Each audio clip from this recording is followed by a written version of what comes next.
पाठ 10 मेरे देश के लाल। प्रस्तावना।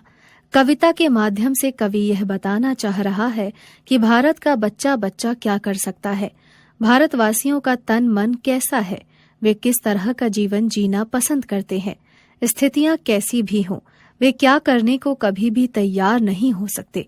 यदि देश की आन बान शान पर बनाए तो वे किस हद तक जोखिम उठा सकते हैं। हम भारतीयों को विश्व किस रूप में पहचानता है। दूध दही की नदियां जिसके आंचल में कलकल करती, हीरा पन्ना मणिक से है पटी जहां की शुभ धरती। हल्की नौके जिस धरती की मोती से मांगे भरती, उच्च हिमालय के शिखरों पर जिसकी ऊंची ध्वजा फहरती। रखवाले ऐसी धरती के हाथ बढ़ाना क्या जाने, मेरे देश के लाल हठीले शीश झुकाना क्या जाने। आजादी अधिकार सभी का जहां बोलते सैनानी, विश्व शांति के गीत सुनाती जहां चुनरिया ये धानी। मेघ सांवले बरसाते हैं जहां अहिंसा का पानी, अपनी मांगे पोंछ डालती हंसते हंसते कल्याणी। ऐसी भारत माँ के बेटे मान गवाना क्या जाने, मेरे देश के लाल हठीले शीश झुकाना क्या जाने।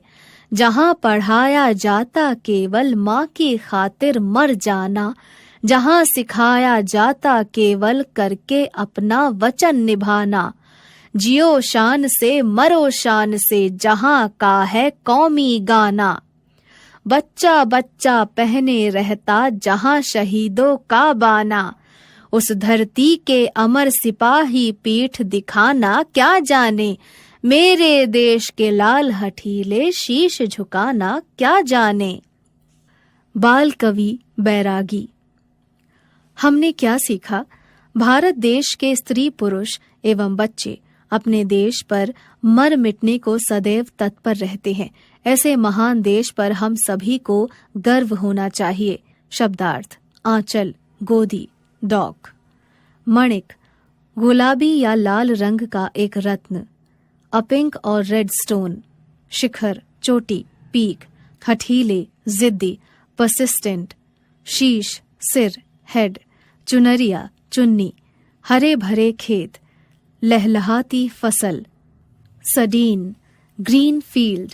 धानी, धान की हरी पत्ती के रंग जैसी, the colour of a green paddy leaf. मेघ, बादल, क्लाउड। सांवले, काला, ब्लैक। मान, आदर, रेस्पेक्ट। गवाना, खोना, लॉस। खातिर, के लिए, वास्ते, फॉर, वॉज। कौमी, राष्ट्रीय, नेशनल। बाना, पहनावा, वेश, ड्रेस। कल्याणी, भारतीय नारी, इंडियन वुमेन। भारतीय चित्रकलाएं। भारत एक ऐसा देश है जिसने प्रारंभिक काल से ही अपने कलाकृतियों एवं धन वैभव की संपन्नता के बल पर सोने की चिड़िया होने का गौरव प्राप्त किया है। इन सबके साथ साथ हमारी समृद्ध लोक परंपरा ने हमें विश्व में सबसे कलात्मक देश के रूप में सर्वोच्च शिखर पर पहुंचाया है। भारत की गुफाओं में मिले अवशेषों और साहित्य स्रोतों के आधार पर यह स्पष्ट है कि भारत में एक कला के रूप में चित्रकला बहुत प्राचीन काल में प्रचलित रही है। भारत में चित्रकला और कला का इतिहास मध्य प्रदेश की भीमबेटका गुफाओं की ऐतिहासिक काल की चट्टानों पर बने पशुओं के रेखांकन और चित्रांकन के नमूनों से प्रारंभ होती है। इन्हीं परंपराओं ने आगे चलकर विभिन्न चित्रकला शैलियों को जन्म दिया। इनमें भारतीय चित्रकला की कुछ विशिष्ट शैलियां निम्नलिखित रूप में प्रस्तुत हैं। मिथिला चित्रकला बिहार के मिथिला क्षेत्र की पारंपरिक कला है। इसे मधुबनी लोक कला भी कहते हैं। इस चित्रकारी को गांव की महिलाएं सब्जी के रंगों से तथा आयामी मूर्तियों के रूप में मिट्टी के रंगों से, गोबर से पुते कागजों पर बनाती हैं और अंत में काले रंगों के प्रयोग से बनाकर समाप्त करती हैं। मधुबनी कला शैली प्रायः गांव की महिलाओं द्वारा आगे अपनी बेटियों की स्थानांतरित की जाती है। आजकल मधुबनी कला का उपयोग उपहार की सजावटी वस्तुओं, बधाई पत्रों आदि के बनाने में किया जा रहा स्थानीय ग्रामीण महिलाओं के लिए एक अच्छी आय का स्रोत भी सिद्ध हो रहा है। कलमकारी चित्रकला। कलमकारी का शाब्दिक अर्थ है कलम द्वारा बनाए गए चित्र। यह चित्रकारी आंध्र प्रदेश में की जाती है। इस कला शैली में कपड़ों पर हाथ से अथवा ब्लॉकों से सब्जियों के रंगों से चित्र बनाए जाते हैं। कलमकारी के काम में वनस्पति रंग ही प्रयोग किए जाते हैं। एक छोटा सा कस्बा श्रीकालहस्ती कलमकारी चित्रकला का लोक प्रसिद्ध केंद्र है। इसके अलावा आंध्र प्रदेश के मसूलीपट्टम में भी इसे देखा जा सकता है। यह चित्रकारी वस्त्रों पर की जाती है। इन चित्रों को चारों ओर से पेड़ पौधों और वनस्पतियों से सजाया जाता है। हाथ से खुदे ब्लॉकों से इन चित्रों की रूपरेखा और प्रमुख घटक बनाए जाते हैं। बाद में कलम से बारीकी चित्रकारी की जाती है। कलमकारी के रंग पौधों की जड़ों को अथवा पत्तों को निचोड़कर प्राप्त किए और इनमें लोहे, टिन, तांबे, फिटकरी के सॉल्ट्स मिलाए जाते हैं। वर्ली चित्रकला। वर्ली चित्रकला का संबंध महाराष्ट्र के जनजातीय प्रदेश में रहने वाले एक छोटे से जनजातीय वर्ग से है। ये अलंकृत चित्र गोंड तथा कौल जैसे जनजातीय घरों और पूजा घरों के फर्शों और दीवारों पर बनाए जाते हैं। वृक्ष, पक्षी, नर तथा नारी मिलकर एक वर्ली चित्र को पूर्णता प्रदान करते हैं। ये चित्र शुभ अवसरों पर आदिवासी महिलाओं द्वारा दिनचर्या के एक हिस्से के रूप में बनाए जाते हैं। वर्ली कलाकृतियों का सफर घर की गोबर मिट्टी की सतह वाली दीवार से शुरू होकर आज की तारीख में कैनवस तक आ पहुंचा है।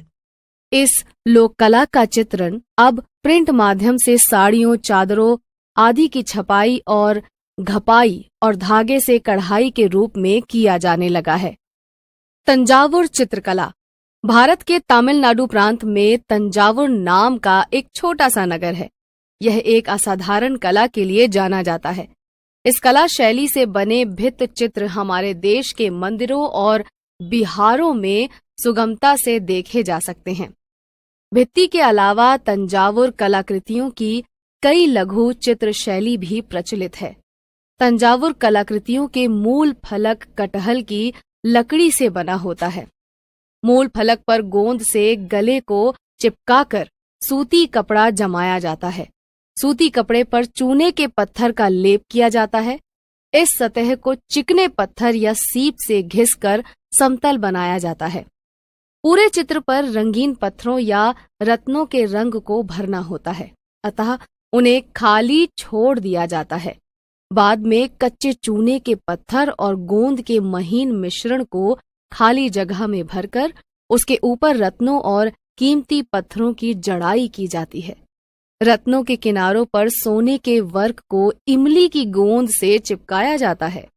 जड़ाव का काम पूरा हो जाने पर वनस्पति से तैयार रंगों की सहायता से नरम मुलायम ब्रश द्वारा कलाकृति को पूरा किया जाता है। इस तरह भारतीय कलाकृतियां अपने में अनेकता में एकता के रूप को संजो कर रखने का संदेश देती हैं।